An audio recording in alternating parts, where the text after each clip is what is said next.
வணக்கம் மக்களே! Welcome to Anton vlogs தமிழா! எல்லாரும் எப்படி இருக்கீங்க? நம்ம இன்னைக்கு என்ன வீடியோ போட போறோம்னா, மீன் சமைச்சு போடுறது தாங்க போட போறோம். ஆக்சுவலா ஷார்ட்ஸ்ல ஒரு வாட்டி மீன் சமைச்சு போடுறத போட்டிருந்தேன். அதில ஒரு நண்பர் கேட்டிருந்தாரு, "நீங்க கல்ஃப்ல எப்படி சமைப்பீங்க? மீன்லாம் அங்கலாம் ஃப்ரெஷ்ஷா கிடைக்குமா? அத ஃபுல் வீடியோ ஒண்ணு போடுங்க. சமைச்சு போடுறத ஒண்ணு போடுங்க." அப்படி கேட்டிருந்தாரு. சரி ஓகே அப்படி சொல்லிட்டு அவருக்காக போடலாமேன்ட்டு போட்டிருந்தோம். நம்ம குரூப்ல சமைக்க தெரிஞ்ச ஒரு ஆள் இருந்துட்டாலே, அந்த குரூப் தாங்க அதிர்ஷ்டகரமான குரூப்னே சொல்லலாம். ஏன்னா, அவங்களுக்கு எப்பயுமே இந்த வீட்டு சாப்பாடு ஞாபகம் வரும்போதெல்லாம், நம்ம இந்த மாரி சமைச்சு சாப்பிட்டுட்டு, நம்ம ஆசையா அப்பப்போ கொஞ்சம் சாக்ரிஃபைஸ் பண்ணிட்டு நம்ம இருந்துக்கலாம். அதுபோல நம்ம இன்னைக்கு மீன் குழம்பும், வறுத்த மீனும் தான் செய்ய போறோம். எனக்கு அந்த அளவுக்கு பெருசா சமைக்கலாம் எதுவும் தெரியாது. ஆனா, இந்த வறுத்த மீன் எப்படி வறுக்கிறது, அது எப்படி செய்றதுங்கிறது மட்டும் தெரியும். நம்ம நண்பர் அபிஜித்துங்கிறவர் தான் வந்து கேரளா ஸ்டைல்ல ஒரு மீன் குழம்பு வைக்கலான்னு சொல்லிட்டு ரெடி பண்ணிட்டு இருக்காரு.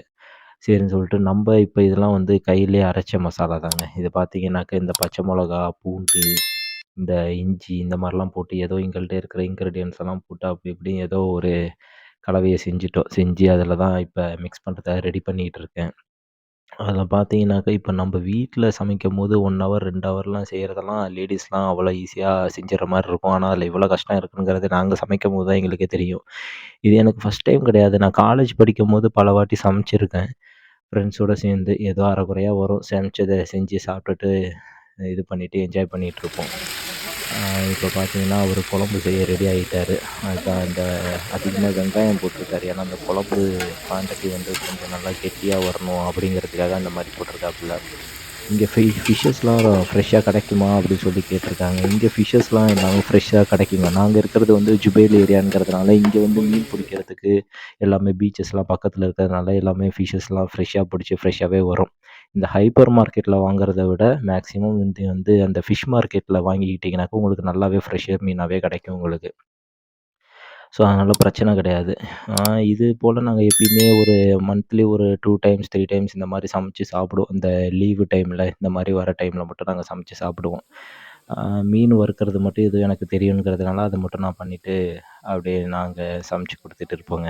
பசங்கலாம் ஒண்ணா சேர்ந்து சமைக்கும்போது எவ்வளோ ஜாலியா இருக்குங்கிறது, நம்ம ஒண்ணா சேர்ந்து சமைச்சா தான் நமக்கு தெரியும். அந்த அனுபவம் யாருக்கெல்லாம் இருக்குன்னு சொல்லிட்டு கமெண்ட்ல சொல்லுங்க. ஆ காலேஜ் படிக்கும்போதா இருந்தாலும் சரி, வேலை பார்க்குற இடமா இருந்தாலும் சரி, கமெண்ட்ல சொல்லுங்க. தெரிஞ்சுக்கலாம். இதுதான் இந்த மாரி மீன் சமைச்சு முடிச்சுட்டு, நாங்க எல்லாம் ஒண்ணா உட்காந்து சாப்பிட்டுட்டு, ஒரு நாள் லீவ என்ஜாய் பண்ணிட்டு நாங்க போயிடுவோங்க. இது போல நம்ப வேற என்ன மாரியான வீடியோலாம் போடுறோம்ங்கிறத இன் ஃபியூச்சர்ல நான் கண்டிப்பா உங்களுக்கு காட்டுறேன். எல்லாம் சமைச்சு முடிச்சு ரெடி ஆயாச்சு. இப்ப அடுத்ததா இன்னும் ஒரு கொஞ்ச நாள்ல நான் இந்தியா திரும்பி போயிடுவேன். இந்தியா போயிட்டோம்னாக்கா இன்னும் நெறையா வேற மாரியான வீடியோக்கள்லாம் நம்ம போடலாம். ஐடியா இருக்கு நெறையா.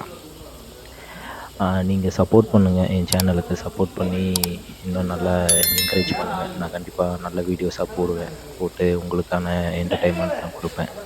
ஓகேங்களா? நன்றி, வணக்கம்.